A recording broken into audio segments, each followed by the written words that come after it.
వాళ్ళ రోజున వాళ్ళందరికీ పెళ్ళిళ్ళు అయిపోయినాయి కాబట్టి ఆ పేర్లు అప్రస్తుతం కాబట్టి మాట్లాడటం ఇష్టం లేదు. ఆ కాంటెక్స్లో వచ్చింది, జస్ట్ మాట్లాడని అయిపోయింది అంతే. రైట్, చెప్పు. మీరు హౌస్లో ఉన్నప్పుడు చాలా సపోర్ట్ చేసిన వాళ్ళలో నేను ఒకదాన్ని. ఓకే.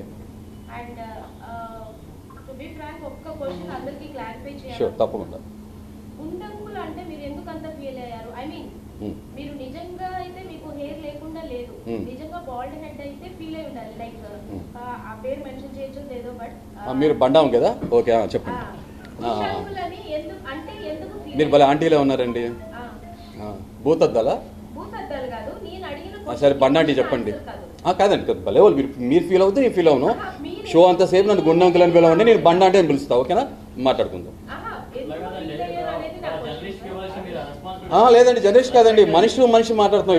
ఇప్పుడు జర్నలిస్ట్ ట్యాగ్ తీసుకురావద్దు. అలా అయితే ఇప్పుడు నేను సెలబ్రిటీగా అని చెప్పి మాట్లాడాలా? సెలబ్రిటీ మాట్లాడు. ఫీల్ అయిపోయారు చూసారా? కాదు ఉదాహరణ బ్రదర్ అవకాశం. ఇప్పుడు ఎగ్జాంపుల్ చెప్తే నువ్వు ఫీల్ అయ్యారు, నన్ను నిజంగా ఆ మాట అన్నారు. ఓకేనా బ్రదర్, ఇద్దరు 1 by 1 చెప్పిన మామ బదులు మీరు రియాక్ట్ అయ్యారు, ఆమె రియాక్ట్ అవ్వలేదు, మీరు రియాక్ట్ అయ్యారు. కానీ నన్ను డైరెక్ట్గా అన్నారు కాబట్టి నేను రియాక్ట్. ఓకేనా, మీకు ఒక న్యాయం మనకు ఒక న్యాయం ఉండదు కదా బ్రదర్. ఆమెని జస్ట్ 4 టంగ్ తిప్పుతున్నాను మనస్ఫూర్తిగా. లోపల నేను ఆ మాట ఆమె అన్నంతసేపు సారీ ఫీల్ అవుతూనే అన్నా. ఉదాహరణ తీసుకున్నా, ఉదాహరణకు మీరు ఫీల్ అయ్యారు. సో నిజంగా నేను మిమ్మల్ని ఉద్దేశించానని అనుకుంటున్నారా కదా? మీరు ఫీల్ అయ్యారు కదా?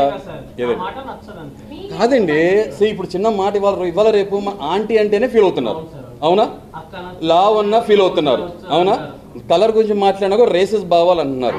ఇలాంటి సొసైటీలో ఉన్నప్పుడు గుండ్ అంకుల్ అనే మాట నేను అది డెరిగేటరీగా ఫీల్ అవుతాను, తీసుకోను, అంతే సింపుల్.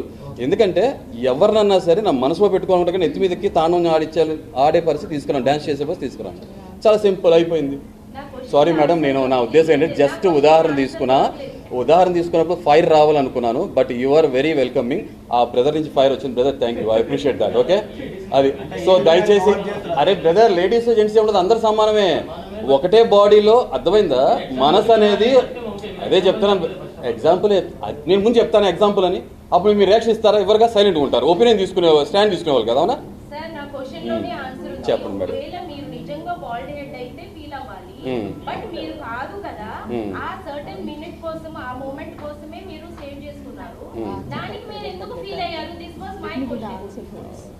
ఇప్పుడు నా బదులు హరిత గారు ఆన్సర్ చెప్తారు, పర్లేదా? చెప్పండి. పర్లేదు, చెప్పండి. ఆ వర్డ్ ఏదైతే వచ్చిందో జియో అనే వర్డ్, నేను అసలు నా పదం నుంచి కూడా నేను అసలు నోటి నుంచి మాట్లాడను.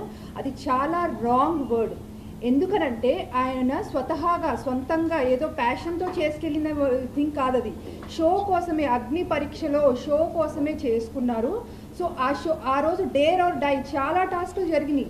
ఎవరు డబ్బులు వేయించుకోమన్నారు, బిర్యానీలు తినమన్నారు. ఎవ్వరు కూడా టిల్ టుడే ఆ టాస్క్ని ఎవ్వరు కూడా, ఆ డేర్ని ఎవ్వరు కూడా ఇమోషనల్గా ఫిజికల్గా ఎవ్వరు క్యారీ చేయట్లేదు. He is the only person who is carrying. And even stage మీద కూడా మీరు షోలో ఉన్నంత వరకు మొత్తం మీరు ఇలానే ఉండాలి అని చెప్పేసి అని అన్నారు. I'm the man of my word అని చెప్పి అలా చెప్పినప్పుడు, ఎందుకంటే అగ్ని పరీక్ష నుంచి షో లోపలికి వెళ్ళేలోగా మళ్ళీ 3 times ఆయన మళ్ళీ క్లీన్ షేవ్ చేసుకోమంటే కూడా ఇష్టం లేకపోయినా చేసుకున్నారు, only because of show. So అలాంటి షోలో దాన్ని కామెడీ చేసేసారు. The emotion and the physical thing what he has carrying it for the show purpose, ఆ షోలో దాన్ని కామెడీ చేసేసారు. సో డెఫినెట్గా అది he doesn't deserve that word. ఆ జియో అనే వర్డ్ నేను ఇవాళ వరకు నా నోటంటే నేను అసలు వాడలేదు, వాడను కూడా. అండ్ వాడే వాళ్ళకి డెఫినెట్గా ఆన్సర్ అయితే ఇదే ఉంటుంది. ఓకేనా? నేను చెప్పిన అర్థం చెప్పిన యాజ్ ఇట్ ఈస్.